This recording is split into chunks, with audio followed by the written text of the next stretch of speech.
comments is Yeah. what everybody's sending in.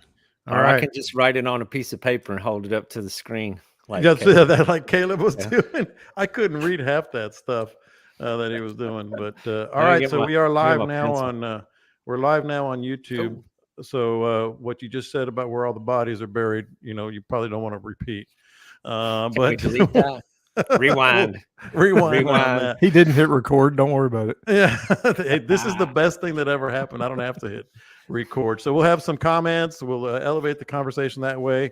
And we got a new intro, as I mentioned last time, and we're good to go. Here we go.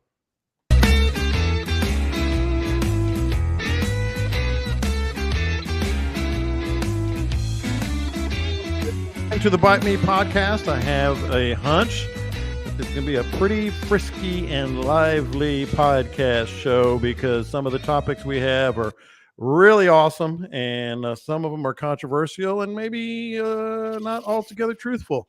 We'll get to that in a little bit. I'm John Lopez. Captain Scott Null is directly across from me as always. And Captain Dean Thomas is joining us direct from Aransas Pass and all the beautiful things going on down there. Welcome in to the Bite Me podcast. Don't forget to subscribe, and that's easy to do wherever you get your podcasts, on iTunes, on Spotify, on Google Podcasts, and literally anywhere else you get your podcast. If you are watching us live on my YouTube channel, there's a link out there that I put on the group page, the Bite Me group page. You can comment in real time. We're getting some comments right now. Mostly it's just howdy and hello and everyone ready for this cool spell. And oh Lord, I think that's a comment on Dean joining us. But we'll get to if you have any comments that want to elevate the conversation, advance the conversation, you can do that on the live stream on my YouTube channel. You can find that link on the Bite Me group page on Facebook. Join us there. That's where we post the podcast. Don't forget to subscribe. We don't want to be just a YouTube thing because we have so many listeners all over the country that cannot tune in just on YouTube. So be sure to subscribe to the podcast. You can listen to it. You can rewind. You can go back and listen to every show we've ever done for more than 3 years now. And we'll go from there. So let's dig in with Captain Dean. I'm going to start with you, Dean, because you are down in Aransas Pass. I know you've been fishing. You've been joining us on the live stream. Making some comments here and there. We're going to get into some particulars of wind versus tides versus moon phases later. But right now, just hit us with what's going on the lower coast. What's the latest? What's the bite like? And then we'll get into the freeze and the weather. Well, I always appreciate you guys having me on the show. Been fishing in between hunting trips. Been getting out there. December, I love it. It's my favorite month of the year. Fish are big. They're on the flats. It's been good. The crowds are light. You got the place to yourself right now. During the holidays, everybody's involved in family time and something else. So fishing goes on back burner. But redfish, great. Speckled trout, they're where they're supposed to be.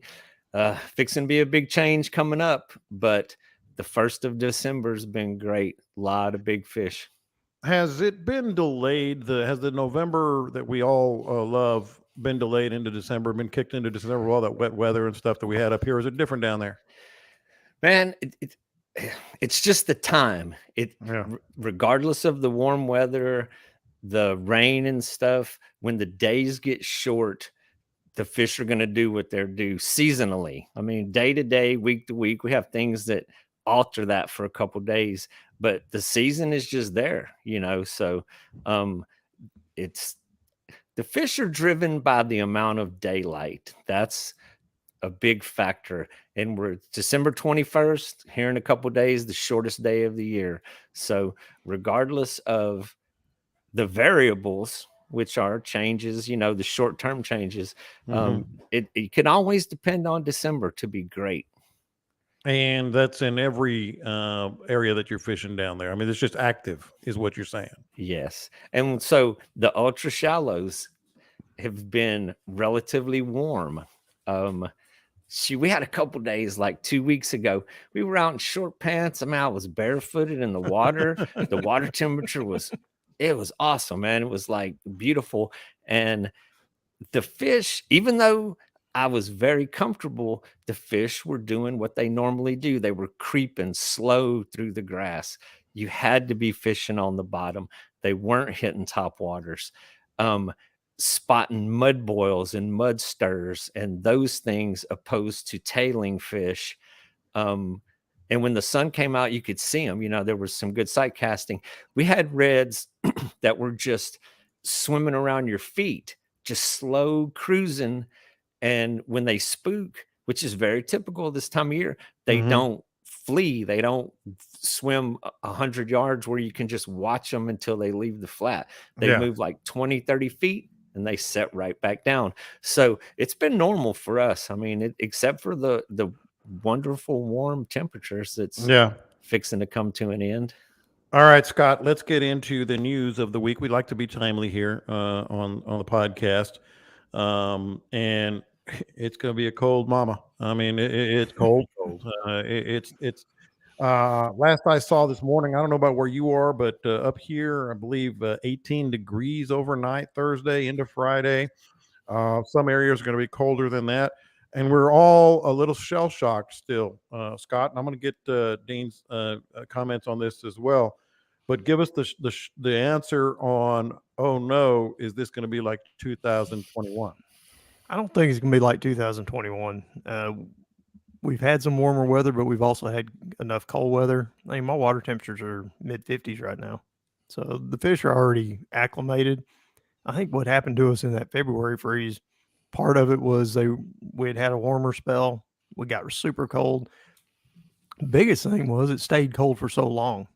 And this one appears to be somewhat more short-lived. I mean, we're going to be in freezing temperatures for like 24 hours. So I don't really see it bothering us down here. Up there, it may be a little different. It's going to get colder up north of us. But again, it's not going to last all that long. And we'll see. I mean, I don't think it's going to be anything nearly as bad as February 21. And it's not going to be wet, Dean, which, that's a key element as well. Dean won't know. He's going into hibernation. Exactly. He's going to go hunting. Now, this week is all family time. I got not much going on, but the weatherman can get dramatic sometimes. Who can trust the forecast? They love to tell you the most extreme thing that can possibly happen. I always hope for the best. Here I was just looking at our forecast. I mean, it's only going to stay below freezing for about 12 hours. The next day we're going to get up in the 30s after that cold spell and then drop down to 31, 30-ish on Friday morning. So this is nowhere near what happened in 21, where it got to 9 degrees and it stayed below 20 for 4 days. That was devastating. So but everybody, it's fresh on everybody's mind. That's why it's right. That's the thing. It's like we don't want to do that again. I've seen these kind of freezes before have isolated small kills. Like, we had one a few years back where it was just Pringle Lake. For whatever reason, Pringle Lake got whacked. And typically what happens is they're more on the south shorelines in these closed bays. Like here, Pringle be on the south shoreline. That north wind hits and it pushes a lot of water up on the south shoreline. It's still warm enough. The fish go in there riding that tide up, and then the cold hits, and now they're up shallow in those lakes, and that can affect them some. And I would expect a few spot kills, but nothing widespread. And this one is going to be dramatic in the sense that the temperature is going to drop 50 degrees here in one day. I mean, we're going to have the high on Thursday midday.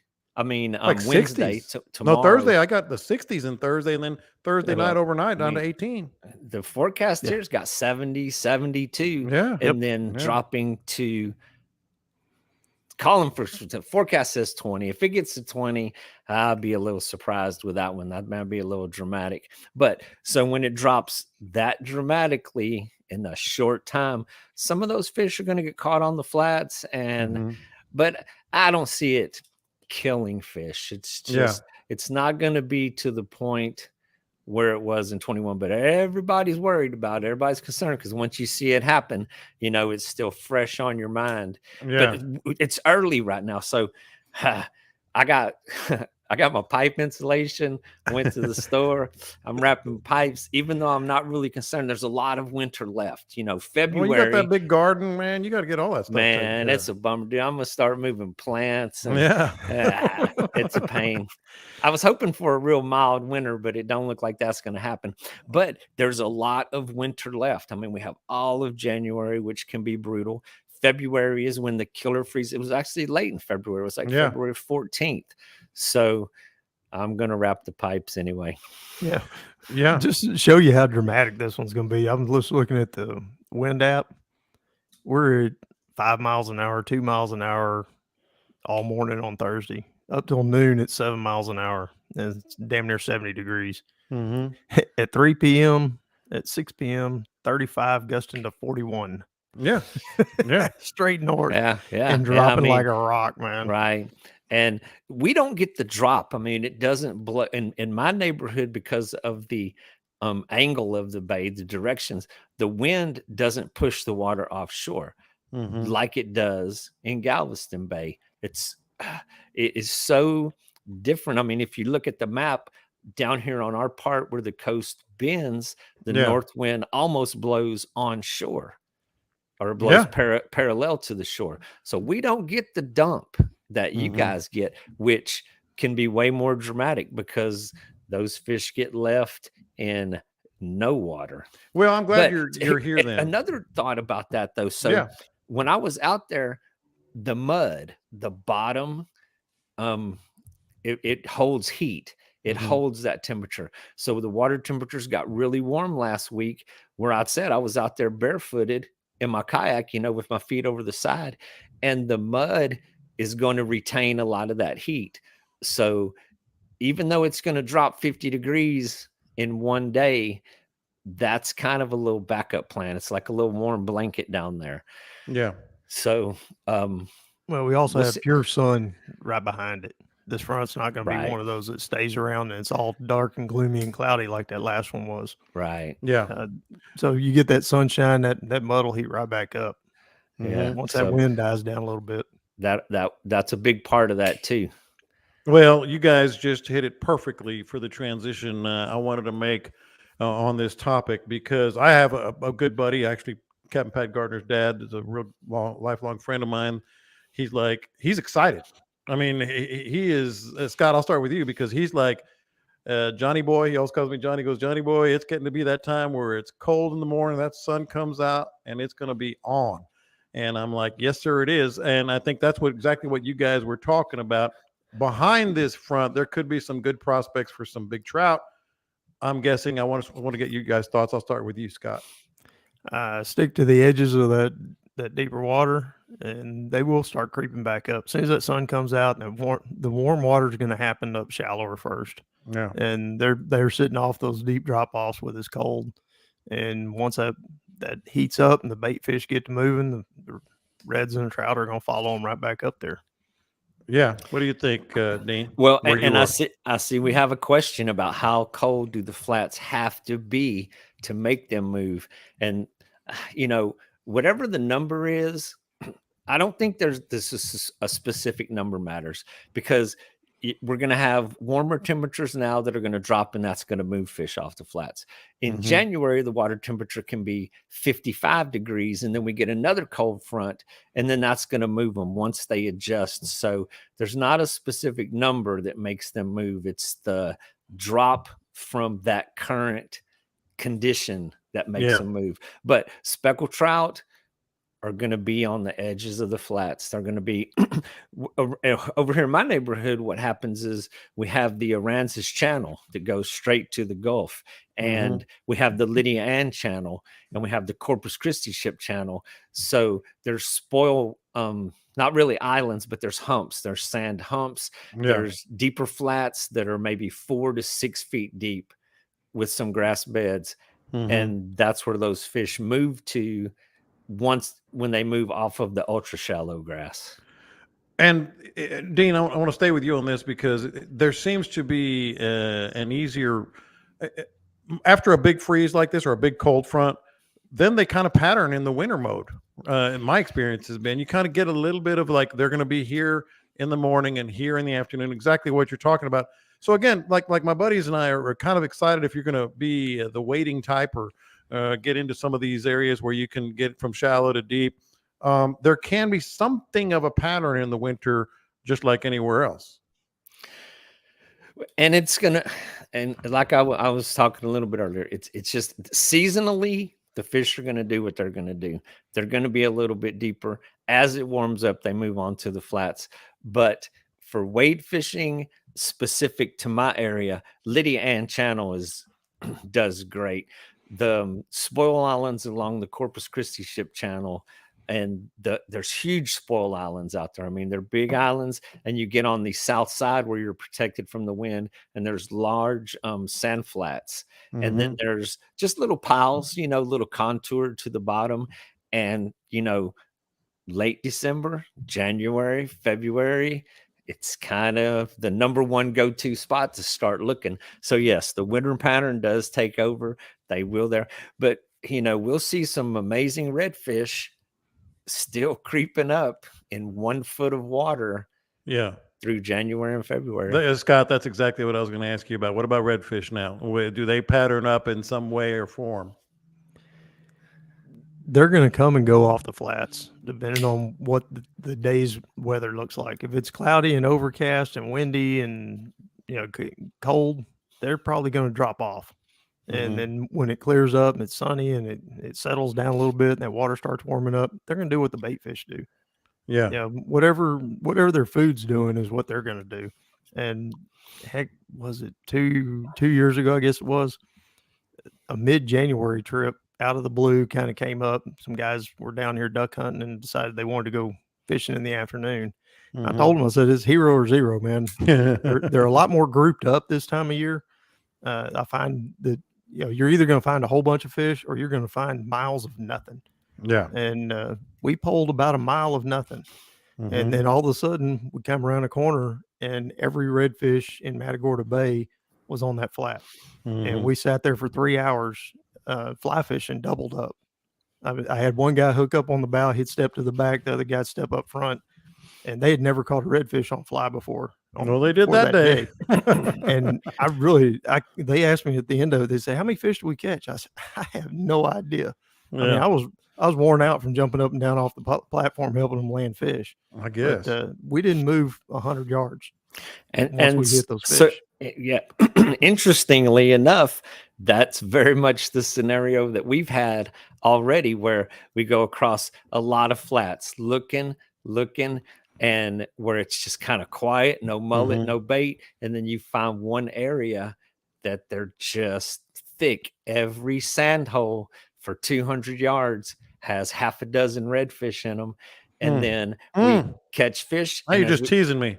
But then once we leave that spot and head back, it's back to quiet. You'll see one sporadic here and there. Yeah. But where we were at was just like indentions. It was still on the flats, but it would go from 1 foot to maybe 2 feet. It was just a little bit of a dip is where they were staying at.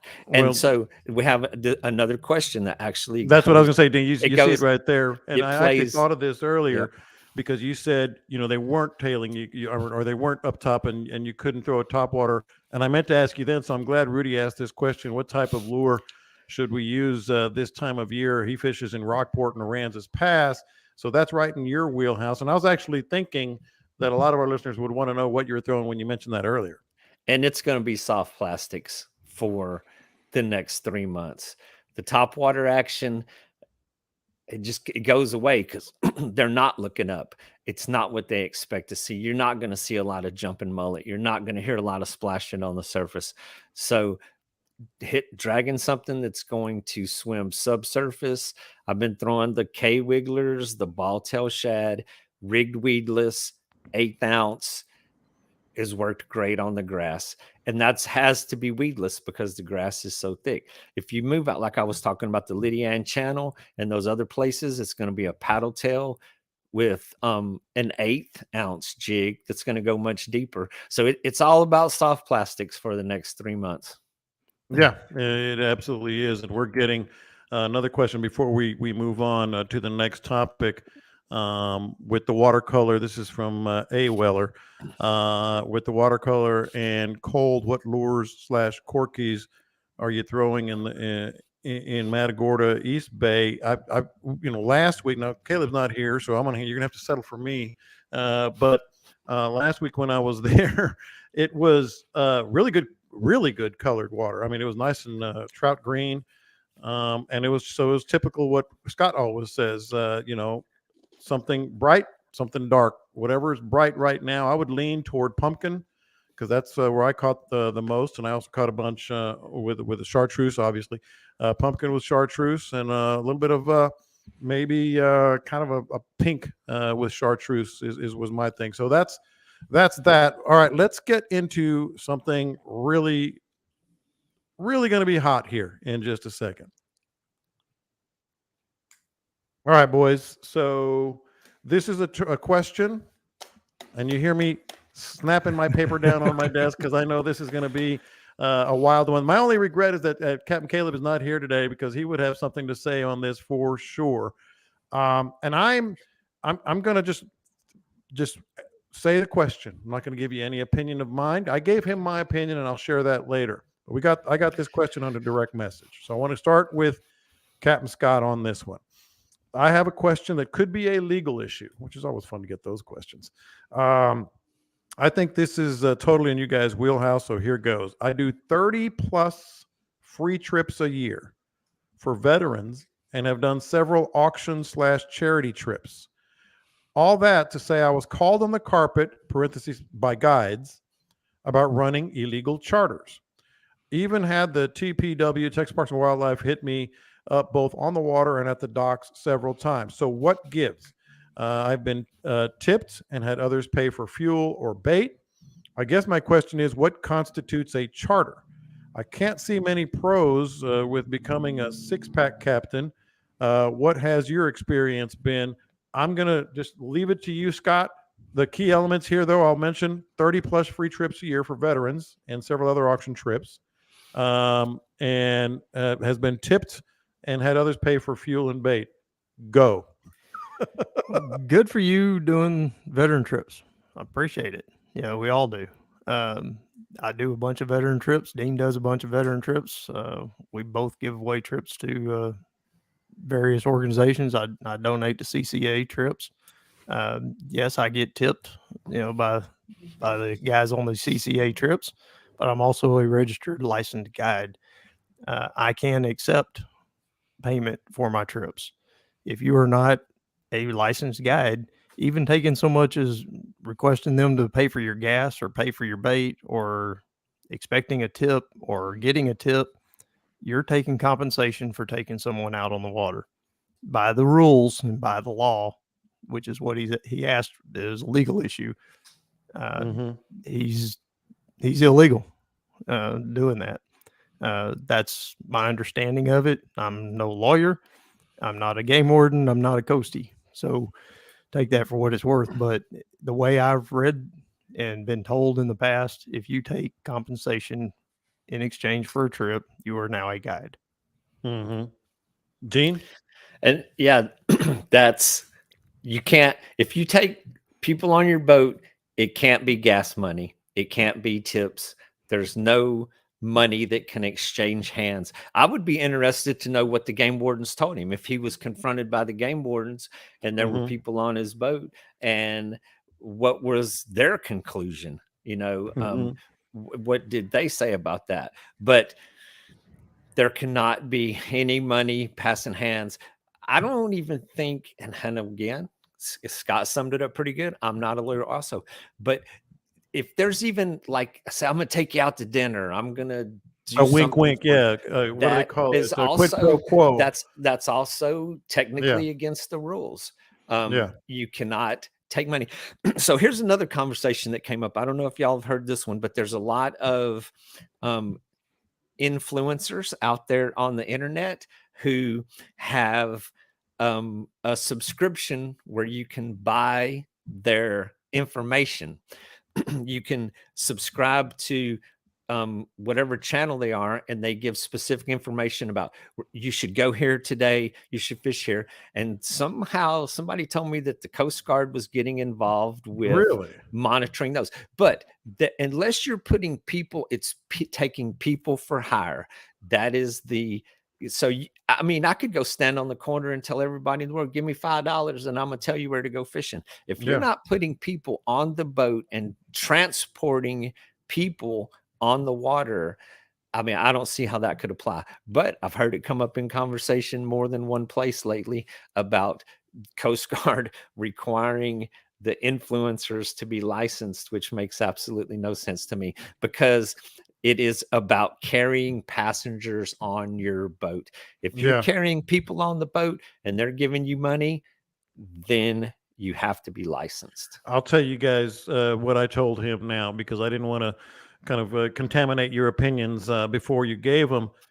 I responded to him directly, and I wanted to put this on the show because I'm sure there's a lot of guys out there that are, kind of doing this and didn't realize it. I told him in a direct message, and you guys actually corrected me. I think I told him wrong. I said, if you're ever either hinting at or asking for anything, including just quote gas money, or as you said, buy me dinner and I'll take you fishing. I said, if you're hinting at or asking for anything, I think you're a guide, and you're probably, that would be my problem with it. But what you're saying, Scott, is if you just take anything, like if they just offer and you take it, all of a sudden you're a pro. You still can't take it. Yeah. But there's every level of that taking place today. There are numerous people that are taking trips that are not licensed, and they absolutely know they're in violation of the law, but they do it anyway. So until there is enforcement, until there is some kind of a force out there discouraging that behavior, it's going to continue. I mean, I can't tell you how many weekend guides we have here. Hundreds in the last 2 years. Hundreds. So, and I heard the statistic. I haven't seen it in writing, but for eternity, the Galveston Coast Guard district sold more guide licenses than any other office in the state. From what I understand, that Rockport surpassed Galveston in the last couple of years, that there's more licenses, saltwater, all water guide licenses sold out of the Rockport office than Galveston now. And so you have this huge explosion in population. Everybody wants a house. Every house has a boat. Everybody wants to be a guide. It's just the way it is. And they don't get licensed, and they just run the risk. They take the chance. Yeah, you'll see them on Facebook all the time. I see it and just shake my head. Hey, you got an open boat? Hey, open boat. Yeah, I got an open boat. I've got room for 3 guys if y'all want to come in and pay for some gas and bait. You can't do that. Until there is enforcement, until there's a presence at the dock, it's going to continue, and it's only going to increase. So, but the Coast Guard has, important things to deal with. They have, it's amazing with the industry, the tugboats, the crew boats, everything that they monitor.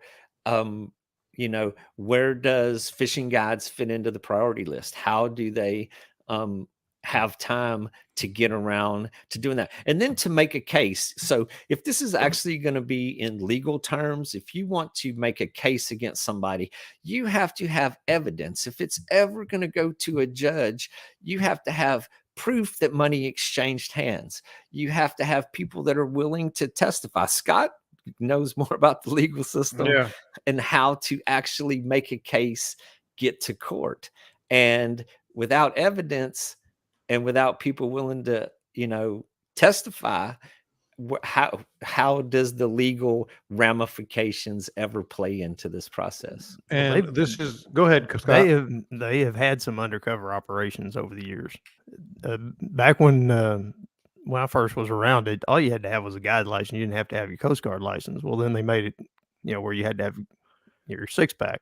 Mhm. And there was a whole bunch of old time guides that just didn't, said the hell with that. We ain't, federal government, we ain't gonna follow that.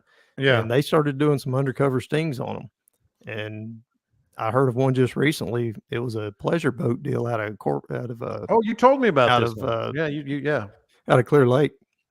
Guy got a felony out of it because he had been warned about not doing it, and they apparently ran some kind of a sting on it. And he was telling the passengers, if we get stopped, this is not a paying trip. Yeah. Tell them that we're buddies. Mhm. And I Well, know that's just dirty. I mean, I know- that's just yeah. obvious and dirty right Right. there. And I know Yeah. I know a bunch of guys who've done that have been pretend guides, and they've told their people, and it's been told to me in private, hey, this guy's running trips. And he told me, I found him through a buddy of mine, and I went out with him, and he told me if we get stopped by the game warden or the Coast Guard, that we're on a buddy trip, that he's not completely licensed. The biggest problem in this, the whole biggest problem, not only, it's taking money away from, the guides who are doing it right. It costs a lot of money to do it right, and it takes a lot away from us. There's a huge investment into Yeah. being licensed. That's and exactly what I was insured. going to say. And Yeah. so here's another aspect of that still is kind of bewilders me. No insurance is required. I carry charter boat captain license, which it's not required. You can have a Coast Guard license and you can be a fishing guide, and you're still not required to have insurance. I have never understood that. So to be licensed and to be insured, it's a huge investment, and you do that every single year. And the guys that are not adhering to those principles, they are certainly disrespecting the people who work hard to run a legitimate business. That's my deal. A couple of thoughts real quick, and we'll get to some comments. And this is one of the good things. If you happen to join us on Tuesdays about 3:40 to join us live, we're getting some live comments here, and I'll get to those in just a second. But a couple things from me, and that's the first one, Dean. I've got, and it's not, I mean, I'm not just saying this because I got so many friends that are guys like you guys, but people work hard to get this thing, man. And they put a lot of money in it and time, and they take tests, and then they retake tests. And then is it every 3 years you got to get your license again, and you got to go in and drive into Victoria or wherever you're going to get your license. It's every difficult. 5 years. Is it every 5 years? Yeah, it's difficult. I mean, people have asked me, and I've said it on this show, hey man, you know, as much as you fish, you should be a guide. I was like, I don't want to be a guide. I don't want that headache. I've got plenty of friends that can help me with it if I'm having a bad day. And I want to fish when I want to fish, not when I have to. That's one thing. And then the second thing is I'm paranoid. I'm over the top when it comes to getting stopped on the water. I always want to be like tip top, perfect. You guys know, because of my job and somewhat, you know, low key, low time, you know, small time celebrity status. I donate trips to a lot of organizations through my radio station, my TV, and everything else. And every time I do that, I donate a trip.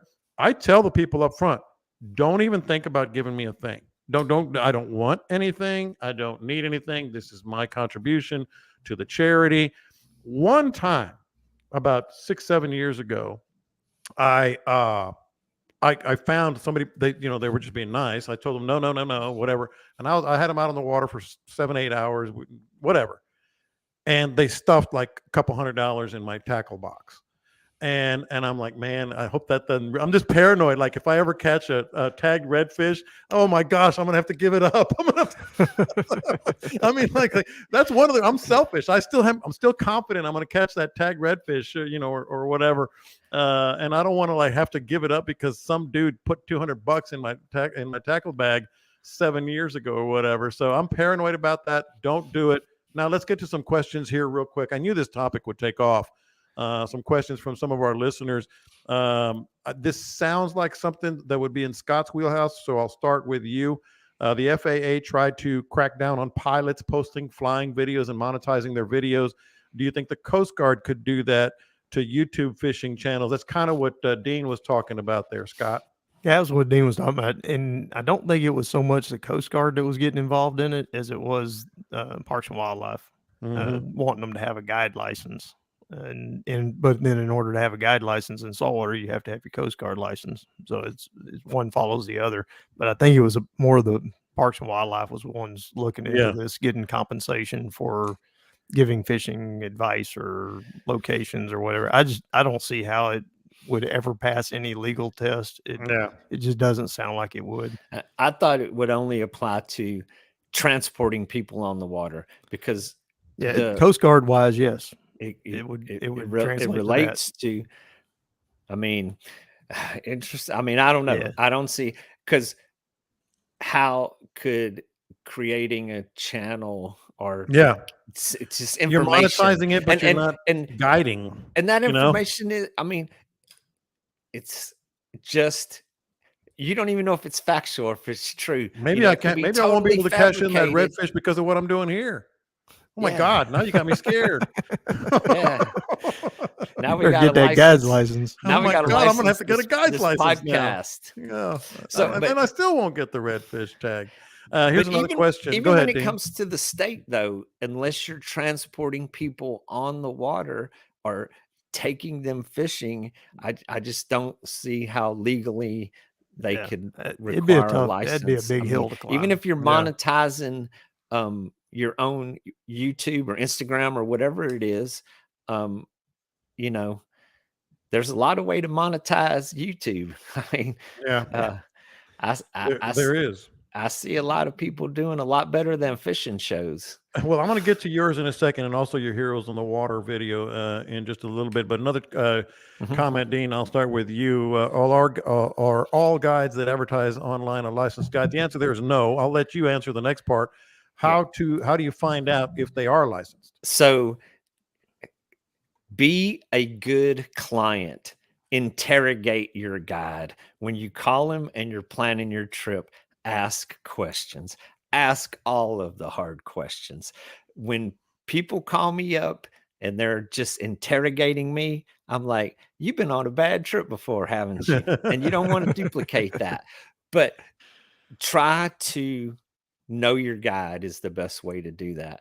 You know, ask them, are you licensed? Ask them, are you insured? Ask them about their boat. Ask them, how many trips how often do you do this? You know, you can be very deceitful online and through the internet. It can be, I mean, you can say anything you want to say. You can be anybody you want to be, but be a good client. When you call your guide, ask the hard questions. And if they can't answer them properly, there's another one in line right Red behind flag, them. Yeah. Also know what you're wanting out of the trip.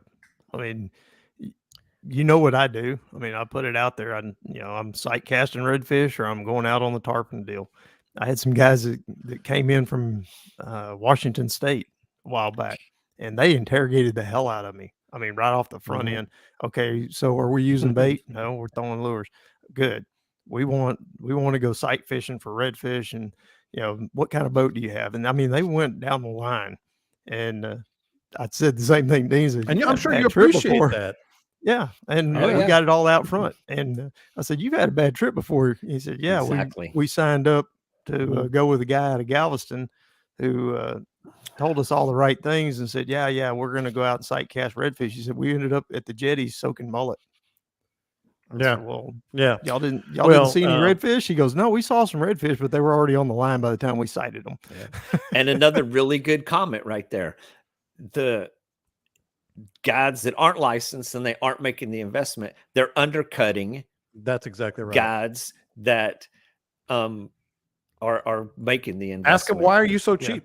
that is one Yeah, of the big red flags. why are you Exactly. $150 less than or whatever Exactly. than other guys? Yeah. That is a Yes. huge red flag. When you see discount guide, there's a reason he's discounting. He's not getting trips, and he's flying under the radar or something. There's something going on there. Yep. The insurance thing, roll back to that. There's two different kinds of insurance. You can have your boat insurance. You've got boat insurance, John. I'm Yeah. sure you've got boat insurance. It does not cover you for paying passengers. You have to have a different insurance. You have to have your guide insurance for That's what Dean was talking about. paying Yeah, passengers. it's a charter It's boat insurance. charter boat insurance. And if you don't have that, something happens. You hit an underwater obstruction, no fault of your own, and somebody gets thrown out of the boat and killed on a paying trip, and all you've got is your regular boater's insurance. It's on you. You ain't covered. I Yeah. know people that have used that insurance, and it's not even with death. So everything on the boat will hurt you. You slip, you fall down. I've had people that have had clients on the boat that have slipped and knocked their teeth out and ended up with thousands of dollars of dental repair. That was just, one of those things that I never even thought about. It's like, everything on the boat is slippery. It's wet and it's sharp and it's hard. And there's 1,000 ways to get hurt on that boat. And it gets really expensive. And if you don't have insurance and it goes wrong, I mean, it could devastate you. Yeah. No And question to about run without it is just crazy. All right, let's move on because we got some fishing topics here for you guys. But before we do that, I want to ask you. You mentioned the heroes on the water. You just posted something on our website on a group page on Facebook, and it was really cool. I watched it. Tell us about what you were doing here, Dean. So Heroes on the Water started with our dear friend Jim Dolan, who's no longer with us, but his legacy continues. The movement that was created has spawned other foundations and groups that carry on the same type of thing. And my good friend Doug Grazens, who you probably saw with me on my latest YouTube episode, has the Redford Ranch Foundation that he has started. His is kind of it offers fishing to where he can get people on the water, but his is more of he's building a little compound out here off of the bypass, kind of on the back roads between Aransas Pass and Rockport, where he has going to build a place with accommodations, with a kitchen, with a little little area, just not like a park, but more of a pavilion type of thing. And he's going to bring vets down just to get them away from the isolation that they feel, help them transition into other aspects of life, and just get them away from what they do. So Heroes on the Water, amazing thing that started. I was actually trying to think of that the other day when I mentioned I was listening to myself, and I said 10 or 12 years ago. That's dangerous. Yeah. Whenever the video, whenever we were editing it, and whenever I said 10 or 12 years, which that sounded about accurate, but it may be more than that. It's longer than that. It could be. It's a good bit longer than that. When it was actually founded. But the Heroes on the Water started here in Aransas Pass.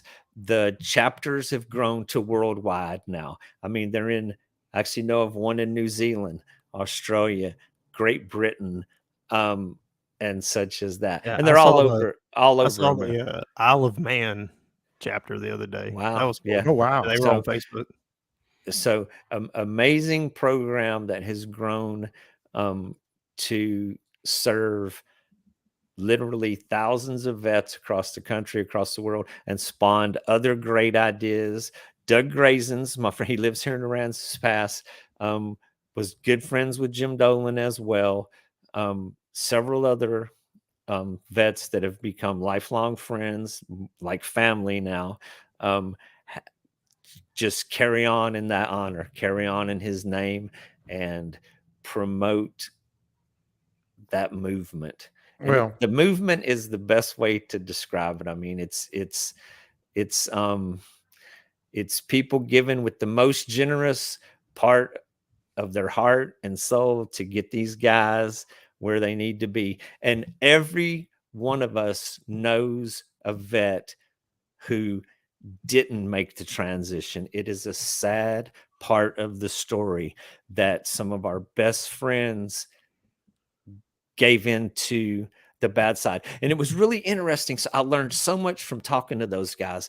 His buddy was with him, Doc Joey. He was a Navy corpsman who had done multiple deployments. And we sit there and we hold these guys in such high regard with this honor, but they don't see themselves with that honor. They are so modest about what they've done. that's I mean, 100% we true. want to have a parade when they Yeah. go by, and they don't see themselves in that regard. And making that it's a transition, it's helping them move past that. And I didn't go to war, I didn't fight the battles. I can only speak to the conversations that I've had with them on that subject, but it's very difficult. It is very, very challenging for them to transition from where they were. And on the video, Doc Joey, he was very articulate. He was amazing how he explained the isolation that they feel. And he was pretty brutal. I mean, he was brutally honest with the feelings that take place. It's God bless you and everybody who does it. I've done it a lot. I know, Scott, you've done it a lot. I do want to circle back to something though that I'd never really talked to you guys about with the guy who does who messaged me and does say he does these trips and good for him. But we were talking about whether he was a guided professional guide or not. He said he did 30 plus trips a year. I mean, holy moly! If that's true, and he's not just trying to whatever get some cash out of the deal, that's incredible. I maybe do three or four, and I try to do as best as I can. We have, and Scott can speak on this probably as well or better than me, because Camille, who is attached to Heroes on the Water, the volunteers who lead the chapters. I mean, so even though there aren't people like getting in the boat and taking them fishing, the people who lead the chapters are all volunteers. They give completely freely of their time, and the time that they invest is amazing. Joseph Briones is our guy here in the Coastal Bend chapter, and they organize these events. They do them every month. They cook, they find them a place to stay, they take them fishing. It's the full service package. So above and beyond going fishing, I mean, there's people who donate a massive amount of their time to make the whole thing happen. Not just the people in the boat. It's a huge network. All right, Scott. That's what Camille does. Yeah. That's what Camille does. She organizes all those people.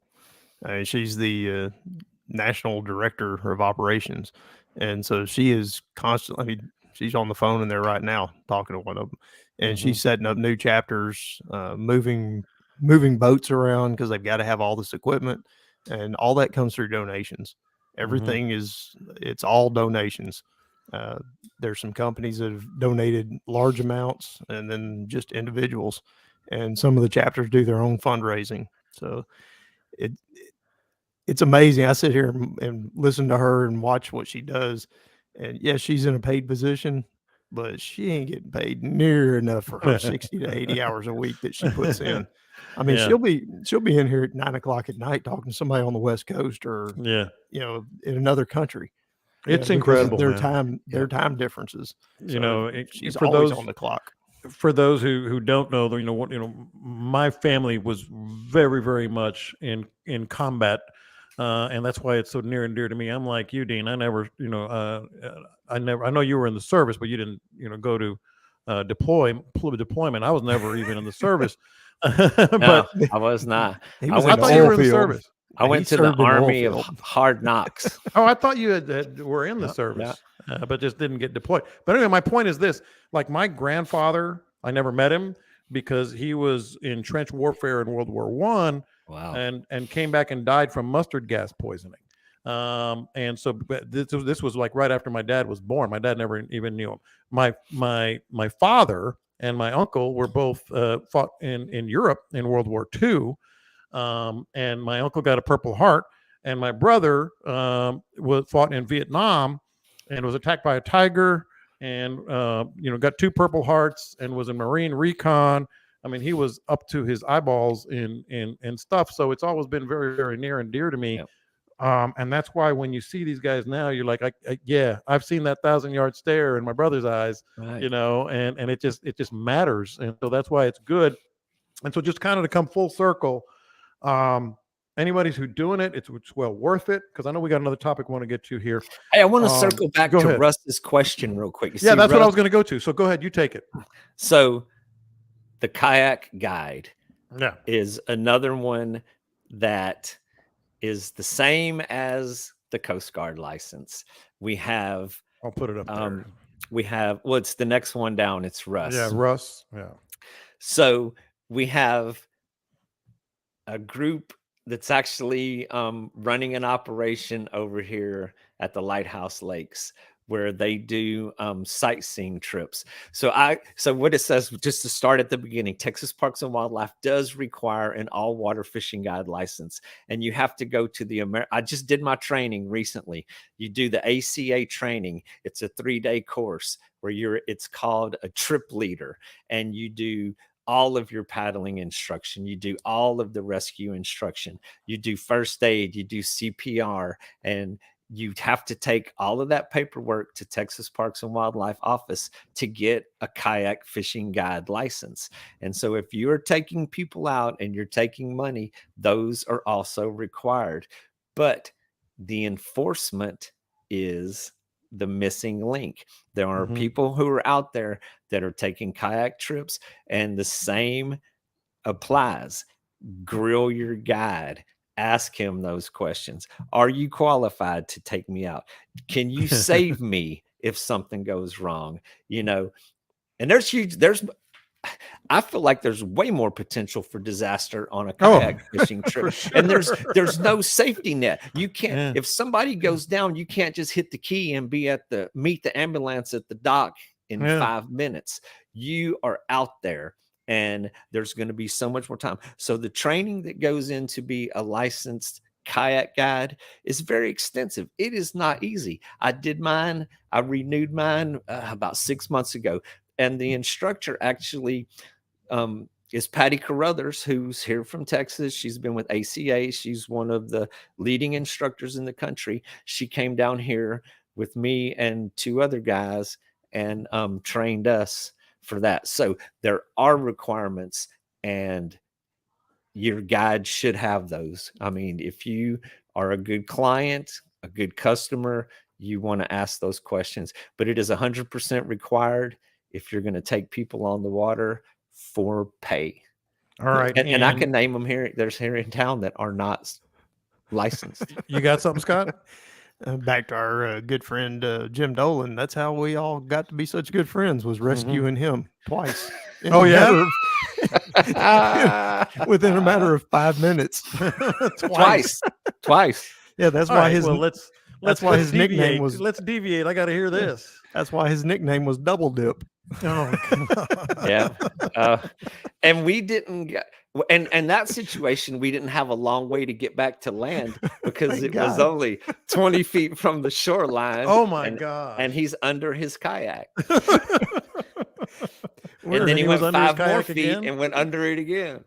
Dean and I we did a thing called the kayak fishing school years ago, and we would get a big group together, and we'd go to school for 2 days. We'd take them out fishing. We'd try to go across the sailboat channel. We got big old Jim was a big fella, big man, and Jim took off, and I'm taking off. I got my part of the group, and Dean's still putting guys together, getting them in their boats, and I take off across the channel next to Jim, and Jim goes to test stability on his boat for some damn reason in the deep water, and he flips over, and it's called a garage sale for a reason. There was stuff floating everywhere.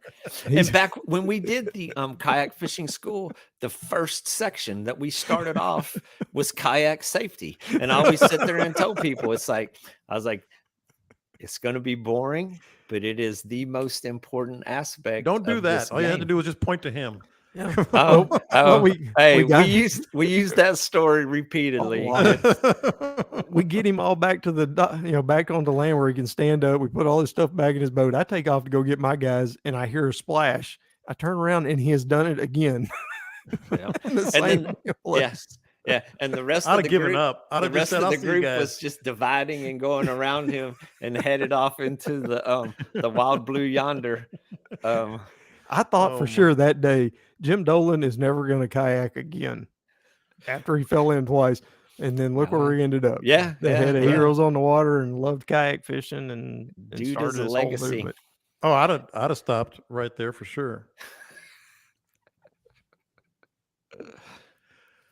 All right, I did remember this. Want to get one more topic, and then what would Scott do? What would Dean do? I looked it up. The two colors, because I know people are going to be asking me this from the knock and tail lures that I use, the plastics in the water right now. Plum ice and nuked glow. The nuked glow is the green, the chartreuse and pink. Plum ice is pretty self-explanatory there. And you can go to mycoastoutdoors.com and get that bite me. By the way, it's going to end, I believe, the 31st of December. If I got that wrong, blame me, Mike. But it's Bite Me 30 right now at mycoastoutdoors.com. You can get all those knock and tail lures. And of course, we were talking about the fish, in this type of weather. It's wading weather for a lot of people. I don't think you can wade year round, but it really gets serious here for the big trout this time of year. It's a perfect time this time of year to go ahead and get your significant other at coastalfishinggear.com, that Wade Right belt.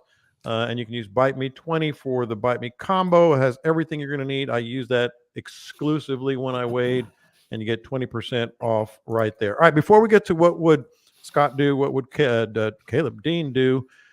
Dean, you were in and out with all our commenters last week when we were recording live, and we were talking about, we had a question actually about the tide versus the moon phase, and how you judge that, what you prioritize, etc.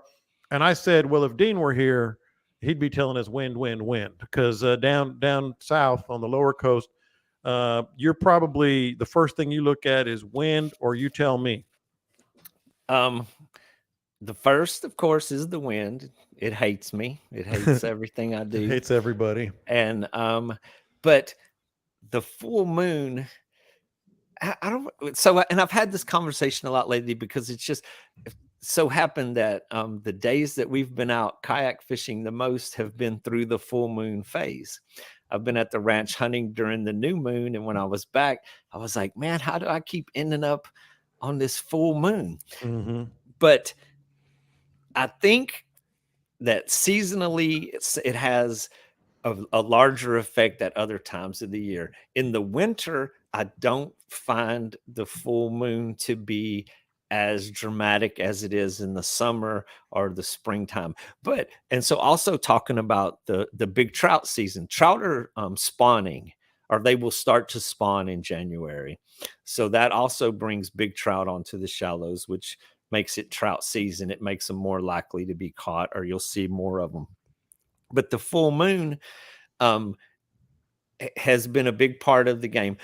And I mean, I'm going to talk about the color too that we've been throwing kind of all in this one conversation. So the early morning on the full moons, well, the early morning's always good, whether it's full moon, new moon, no moon, whatever moon. But we have this slow spell during the new moon where you're going to have 2-3 hours, maybe sometime 4 hours, and then that bite's going to take off again in the afternoon, which that was definitely the rhythm. I mean, for the last 2 months, we were fishing the week of the full moon and the week after. And the week after for me is always more challenging, but we would get that early morning rush, some good action, and then they would just go to sleep on us. And then 11, noon, and even like 1 to 2 o'clock, they just turned on. It was like you could see them start kicking up mud stirs and such as that. And so while the water was warmer, or the days were warmer, we were throwing the plum, with the chartreuse, which Yeah. is a little bit darker. But as I move into the next 3 months or the next 2 months, like into late December, January, I throw a lot of white paddle tails because it looks very natural, or the pink, the flamingo colored, Yeah. which they tend to, I don't know why it changes seasonally, but the white and the pink they seem to outfish the dark, and that's in my neighborhood. You know, we And white fish in lower really coast. That's exactly what I was going to say, Dean. Like white it's up here or pearl. Okay, yeah, you can catch some, but like if I go to the lower coast, I'm going to throw that at some point a lot. It's just weird. I mean, it's just weird because we get clear water. No, maybe not like that, but clear enough to throw a pearl or a white. and it probably relates to the bait fish that are around. So we don't have a lot of little bait fish during the winter like you have in the summertime, where you have tons of little stuff, little finger mullet. They're bigger, Yeah. and white, it looks like what they're going to see, and they're going to see it in the clear water.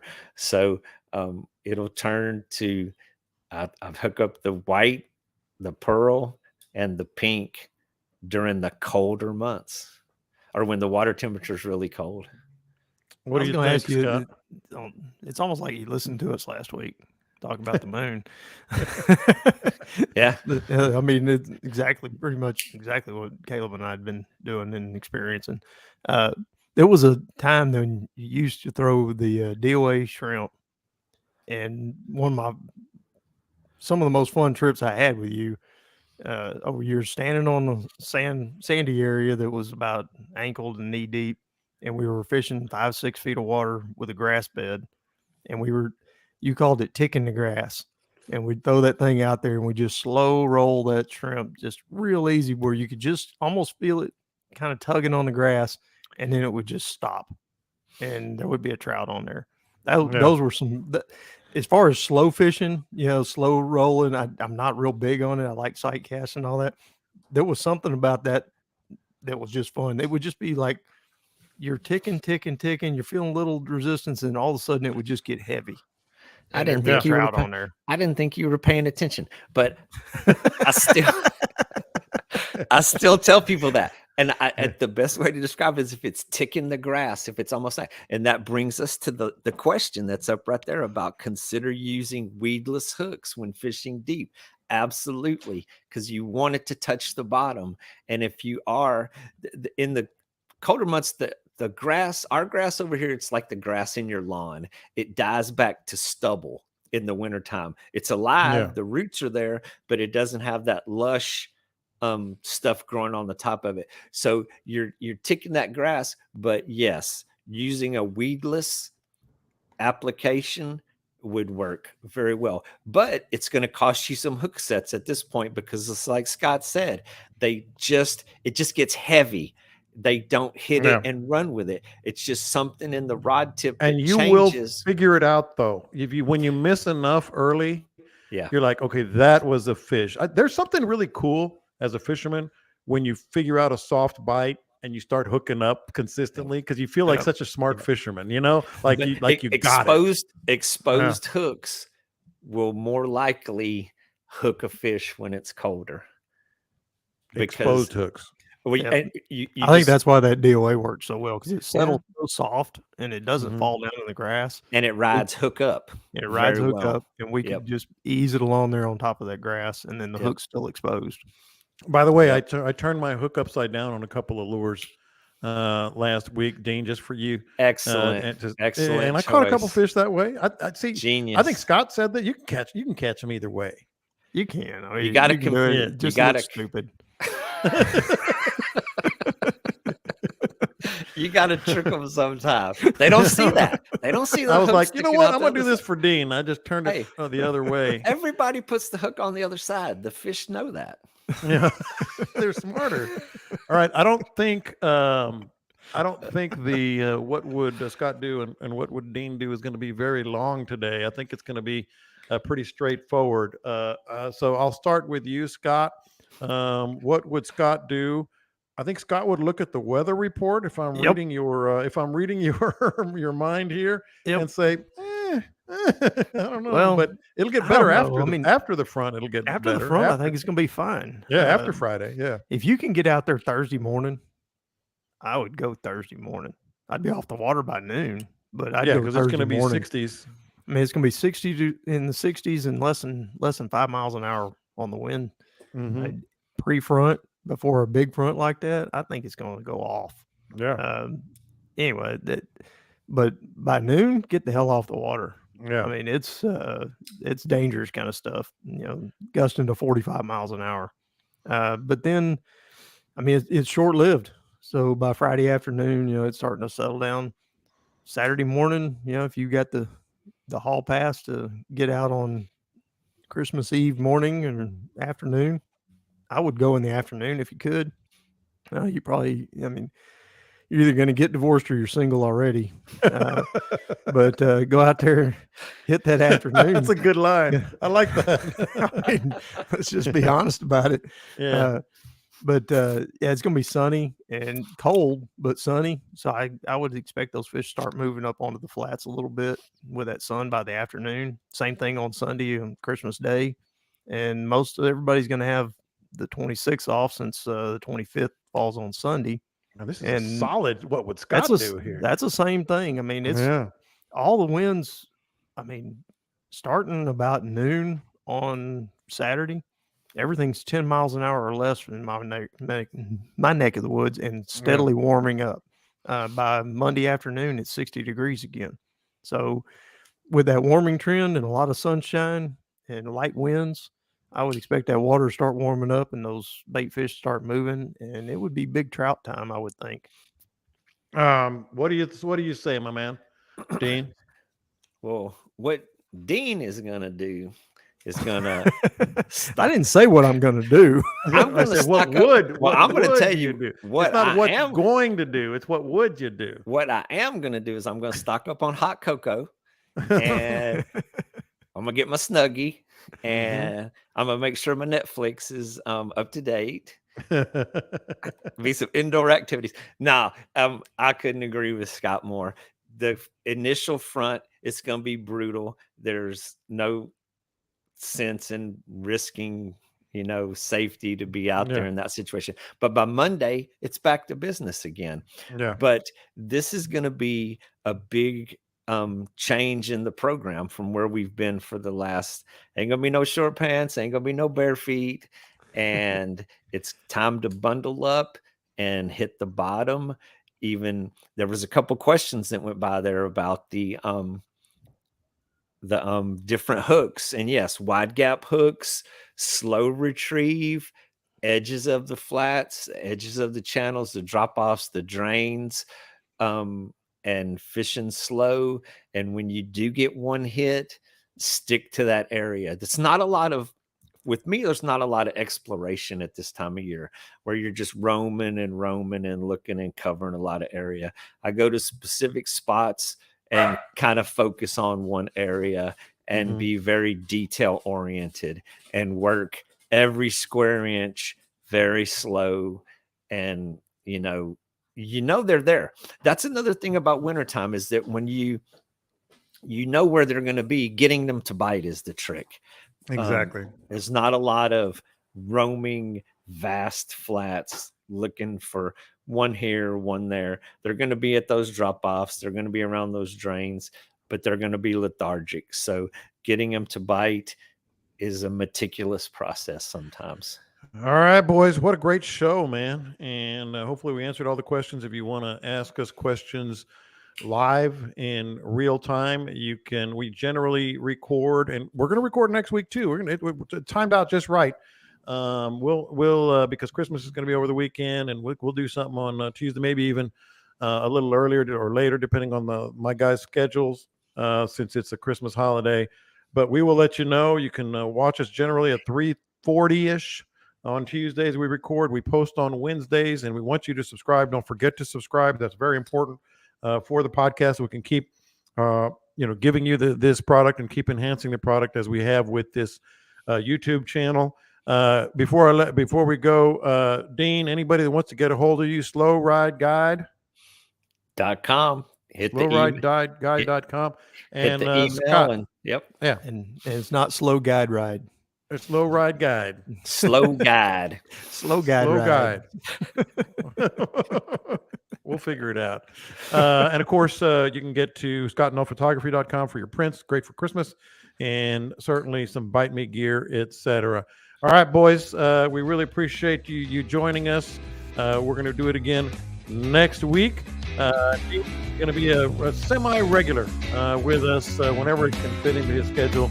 We will absolutely do it. Until then, have a great Christmas. Have a very good New Year. We'll talk to you before New Year. Catch them up, and we will see you next time.